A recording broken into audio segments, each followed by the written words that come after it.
Hi, this is Ethan Shaw, also known as Brother Shaw. I'm a steel guitarist and band leader in Central Texas.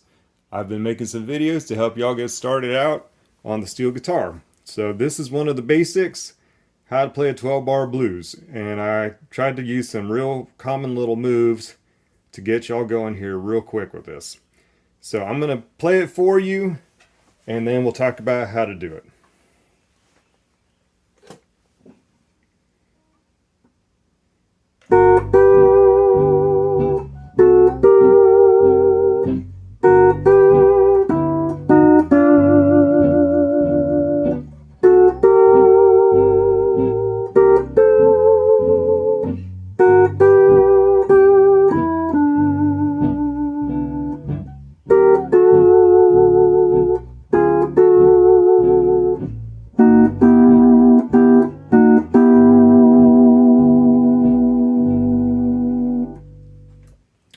All right, so there it is. This is in the key of G. I'm playing this in a C6 tuning. You certainly could use an F or a A6 tuning, or really any 6 tuning. You just have to adapt it. If you play it at this same frets, you're not going to get the same notes, but it'll sound right if you put it in a different key in the background. For this C6 tuning, you certainly can play this on a lap steel, a 6-string lap steel. I'm not even using the low strings. So this tuning, it's E, C, A, G, E, C. This does not have the high G string on it like some lap steel or some steel tunings do, especially pedal steel. So if you have a high G string, just try to mentally block that one out. Think of this as the first string. All right, so here's how you do it. We're in the key of G. That's going to put our bass position here on the 7th fret. So we're ending up on this first little lick here on the 1st and 2nd string of the 7th fret, but we're going to move into that chromatically from the 6th fret. So that's our first lick there. Real easy. Now we're going to the 4 chord. A real common way to play the 4 chord that you'll hear a lot if you're playing something kind of bluesy like this is you move up 3 frets from where you're at in your 1 chord. So instead of just playing it straight there, we're going to once again move into it chromatically. So we're going to go. What that is the 9th fret, 2nd and 3rd strings to the 10th fret, 2nd and 3rd strings. Now we're going to go back to what we played in the beginning. 6th fret, 1st and 2nd strings to 7th fret.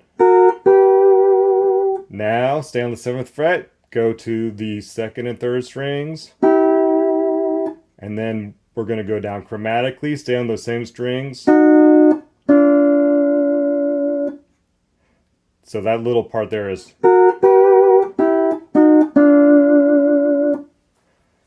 All right, now we're at the 4 chord. Once again, we're going to do that where we just did it here. It's at the 10th fret, but we're going to come into it from the 9th on the 2nd and 3rd strings. And then we're going to go from this up to if we play this whole thing here, that's the whole 4 chord. We're going to stay on the 2nd and 3rd strings. That's at 11th fret to 12th. And then back down to the 7th fret.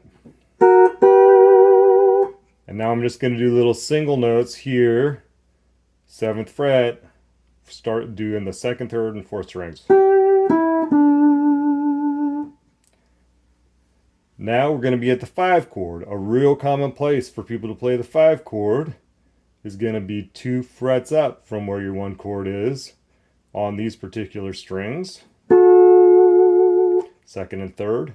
So we're going to once again come into that chromatically. We're going to start on the 10th fret, 2nd and 3rd strings to the 9th fret, 2nd and 3rd strings. And then come at it from the other way. 6th fret, 2nd and 3rd strings to 7th. And now we're going to add in another finger. So we're going to do, we're coming back to the 1 chord. We're going to start by coming in chromatically below it again. 2nd, 3rd string, and 5th string on the 6th fret, coming to, and then going to the 7th. And then the last part is just those same things. All right. I know I went through that kind of quickly, but it's YouTube, so you can pause it as needed. You can go back and watch me play the whole thing so you can hear how it sounds and put it all together. I hope this was helpful to you, and I appreciate y'all watching. Please subscribe to my channel and like this video, and if you subscribe, then you'll get to see lots of other free lessons that I'm giving for y'all, and also a lot of performance videos of me and my friends here in Texas. So I appreciate y'all, and keep on picking.